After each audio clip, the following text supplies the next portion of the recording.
பேர் வந்து குழந்தைக்காக கட்டியிருக்காங்க. குழந்தைன்றது எவ்வளோ பெரிய வரன்றது இந்த மாதிரி இல்லாதவங்க கட்டும் போது தான் அதோட அருமை தெரியுது. நல்லபடியாக அவங்களுக்கு குழந்தை பிறக்கணும். அவங்க நினைக்கிற மாதிரியே குழந்தை 2, 3, 4ன்னு அவங்க எவ்வளோ ஆசைப்பட்டாலும் அது பிறக்கணும். நம்ம ஓப்பன் பண்ணி கொடுக்க வேண்டியது தான். கொடுத்துடலாம். செருப்பு கைதி தான் வரணும். நான் செருப்பு போட்டுனேன் கிட்ட வந்து நான் கைதிக்கிறேன் 10 நிமிஷம் அக்கா நிக்க சொல்லுங்க. அதான் சொல்றேன். ஏன்னா அணையா கொடுமையா இருக்குது. ஒரு 500 ரூபா செருப்பு தொலைஞ்சு போயிடும். எனக்கு வெறும் 50 ரூபா செருப்பு தொலைஞ்ச வர பிரச்சனை இல்லவா. ஹாய், இன்னைக்கு அமாவாசையா, அதனால நாங்கள் வந்து வீரராகவர் கோயிலுக்கு போகலான்னு முடிவு பண்ணியிருந்தோம்.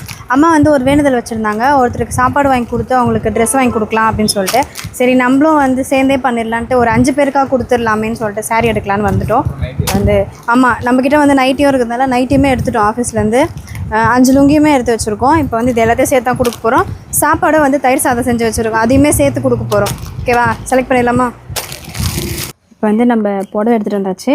அதே மாதிரி தயிர் சாதம் சொன்னோம்ல, தயிர் சாதம் வந்து சாப்பாடு ரெடி ஆயிடுச்சு. அதில் அப்படியே தயிரை ஊற்றி தனியாக தாளிப்பு மட்டும் தனியாக போட்டு அப்படியே கடற வேண்டியது தான். இதையும் நம்ம ரெடி பண்ணிவிட்டு மொத்தமாக கொடுக்க போகிறோம். வந்து நம்ம டப்பாவில் செஞ்சோம். வீட்டாண்டே கொடுக்குறதுனால இது வந்து திருவள்ளூர் வரைக்கும் நம்ம எடுத்துகிட்டு போகணுன்றதுனால அந்த டப்பாவை வைக்க தான் எங்களுக்கு தூக்கிட்டு போகிறதா கொஞ்சம் கஷ்டமாக இருக்கேன்னு சொல்லிட்டு, சரி தூக்கில் போட்டுக்கிற மாதிரி ரெடி பண்ணிக்கலாம் அப்படின்னு சொல்லிட்டு தான் இந்த அளவுக்கு. பிளேட் இருக்குல்ல, தண்ணி பாட்டிலாம் ரெடியாக இருக்குது. அப்படியே தண்ணி அப்படியே கொடுத்துருவேங்க. இந்த வெயிலில் தயிர் சாதம் தான் கரெக்டாக இருக்கும். இங்கே வந்து அமாவாசை. இன்னொன்று வந்து நம்ம 6 மில்லியன் வரப்போகிறோம். பெரிய விஷயம், 6 மில்லியன் வரப்போகிறோம். அதை செலிப்ரேட் பண்ணுற விதமாக கோயிலுக்கு போயிட்டு அர்ச்சனையை போட்டு அப்படி பண்ணிக்கலான்ட்டு. அடுத்தடுத்து நல்ல விஷயங்கள் நடக்கணும். என்னென்னா எங்களுக்கு குழந்தைங்க ஸ்கூலுக்கு போகிறதுனால கொஞ்சம் கஷ்டமாக இருக்குது. வீடியோஸ் எடுக்கிறதுக்கோ இல்லை போடுறதுக்கோ கொஞ்சம் கஷ்டமாக இருக்குது. அதுதான் வீடியோவும் சரியாக போட முடியாமல் போகுது. ஆனால் இனிமேல் வந்து குழந்தைங்க லீவா அச்சு தூக்கிட வேண்டியதாக வீடியோங்களை. நம்மளுக்கு வந்து தயிர் சாதம் ரெடி ஆயிடுச்சு. இருந்தாலும் இன்னும் கொஞ்சம் தயிர் ஊற்றி நல்லா தலைன்னு இருக்கட்டும்ன்றதுக்காக மறுபடியும் போய் தயிர் வாங்கிட்டு வர சொல்லி ஊற்றிருக்கோம். ஊற்றலாமா? கட்டியாக இருக்குது தயிர். ஆமாம், நிறைய தயிர். சாப்பிட்றவங்களுக்கு இது தயிர் சாதமாக மோர் சாதமானே தெரியக்கூடாது. அப்படி இருக்கணும், நல்லா கட்டியாக திருப்தியாக சாப்பிட்ணும்ல. சும்மா தயிர்னு பேர் எழுதி போடுற மாதிரிலாம் இருக்கக்கூடாது. இதெல்லாம் ஒரு ஹைலைட்னா, அன்னதானம் கொடுக்குறது நாங்கள் தான். நானுமே போய் லைனில் நின்று வாங்கிப்பேன். அதுவும் அங்கே ஒரு விஷயம் இருக்குது. அதனால தான் சொல்கிறேன்.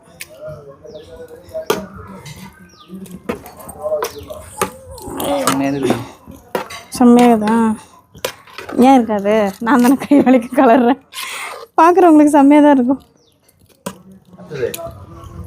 அடுத்தது கொஞ்சம் மோர் போட்டுக்கலாம். இது நம்ம கூட வர குழந்தைங்களுக்கு சரியா? ஏன்னா வெயிலில் கூட்டின்னு போகிறோம், காரில் ரொம்ப சூடாகிடும். அதனால் நம்ம குழந்தைங்க இல்லை, நம்ம குழந்தைங்க ஸ்கூலுக்கு போயிருக்குது. இது வேறு குழந்தைங்க, பெரிய குழந்தைங்க. இப்போ வந்து எல்லோரும் கிளம்பிட்டோம் கோயிலுக்கு. இதில் வந்து பிளேட் வந்து கொஞ்சம் தான் இருக்குது, போகும்போது வாங்கிக்கணும். வாட்டர் பாட்டில் எடுத்துகிட்டோம். தயிர் சாதமும் செஞ்சு இந்த பக்கெட்டில் போட்டாச்சு. ஏன்னா எங்களுக்கு தூக்கிட்டு போகிறது கொஞ்சம் ஈஸியாக இருக்கணுன்றதுக்காக. அதுக்கு முன்னாடி எங்களுக்கு கொஞ்சம் லைட்டாக பசி எடுத்துதுன்னு சொல்லிட்டு வாட்டர் மெலன் வெட்டினோம். பாதி தான் சாப்பிட்டு, பாதி சாப்பிடவே முடியல, அப்படியே வச்சிட்டோம். அப்படி தான் சாப்பிட்டீங்களான்னு கேட்டீங்களா? நல்லா சாப்பிடுவோம். எனக்கு கொஞ்சம் அர்ஜென்ட்ன்றதால அப்படி இருக்குது. இப்போ வந்து இவங்க வந்து வீட்டை விட்டு வெளியே வர மாட்டாங்க. அதுக்கு தான் கூட்டமாக இருப்பாங்க. இன்னைக்கு அமாவாசைன்றதுனால செம்ம கூட்டம் இருக்கும். ஆனால் மதியான டைமில் இருப்பாங்க, எனக்கு தெரியாது. பார்த்துக்கலாம். ஆனால் அப்பப்போ கொஞ்சம் மோர் போகும்போது யாராவது இருந்தாங்கன்னா அவங்களுக்கு அப்படியே இதுவே எடுத்துருக்குங்க. நைட் வச்சிருக்கேன். அப்புறம் வேஸ்ட் இருக்கு. ஆமாம், அதுக்கப்புறம் வேஸ்ட் இருக்கு. வேஸ்ட் இல்லை, லுங்கி இருக்கு, புடவை இருக்கு, நைட்டி இருக்கு. யாராருக்கோ கொடுத்துலாங்க. ஆமாம், ரோட்டில் பார்க்குறவங்களுக்கு கொடுத்துடலாம். ஓகே, அது பண்ணிடுறோம். இது எதுக்காகன்னு நம்ம மறுபடியும் சொல்கிறதுனா 6 மில்லியன் வர போகிறோம். 6 மில்லியன். ஆமாம், இன்னும் கொஞ்சம் தான் இருக்குது. மக்கள் மனசு வச்சா வந்துடுவோம். அதே மாதிரி அதுக்காக வந்து சாமி கும்பிடலாம் அப்படின்னு சொல்லிட்டு அதுக்காக தான் இந்த பிரசாதமும் எடுத்துகிட்டு போகிறோம். வந்து சொன்னாங்க. ஆமாம், அவங்க அதுதான் மெயினாக சொன்னாங்க. உங்கள் கையால் பண்ணுங்கள், நல்லாயிருக்கும். நாங்கள் இந்த ஐடியாவே இல்லை. இன்றைக்கி ஒரு கோயிலுக்கு போகிறோம், நாளைக்கு ஒரு கோயிலுக்கு போகிறோம், அப்படியே கோயிலுக்குள்ள சுற்ற போகிறோம் இனிமேல் நாங்கள். சரியா? அதான் 6 மில்லியன் வரணும். அப்படியே அது 10 ஆகணும். அப்படிலாம் இல்லைங்க, உங்களுக்கு உழைப்பு போடுங்க, அப்போ தான் வருவீங்க. இதுவும் ஒரு உழைப்பு தாங்க. கண்டிப்பாக சாமி பக்தியும் இருக்கணும்.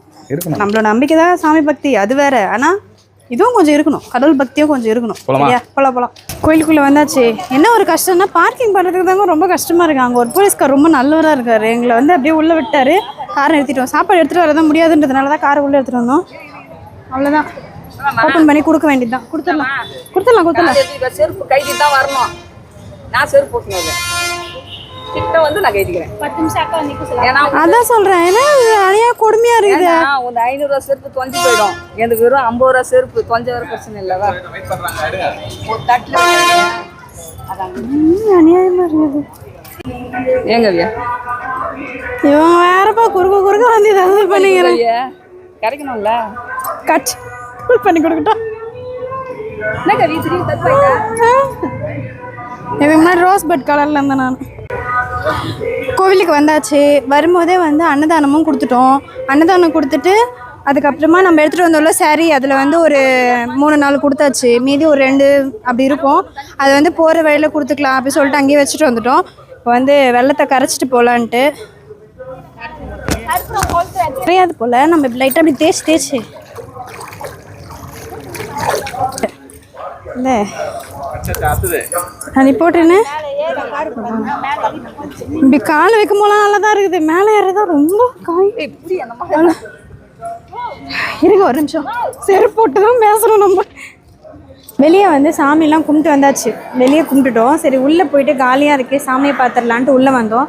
நான் மட்டும்தான் முன்னாடி வந்தனே இருக்கேன். ஆளுங்களை பார்த்தா காலை எங்கே தான் போனாங்கன்னே தெரியல. ரொம்ப நேரமாக தேடின்னு இருக்கேன். அப்படியே தேடிட்டே எங்கேயே நின்ட்டேன். எப்படியும் இந்த வழியாக தான் வருவாங்க அப்படின்னு சொல்லிட்டு.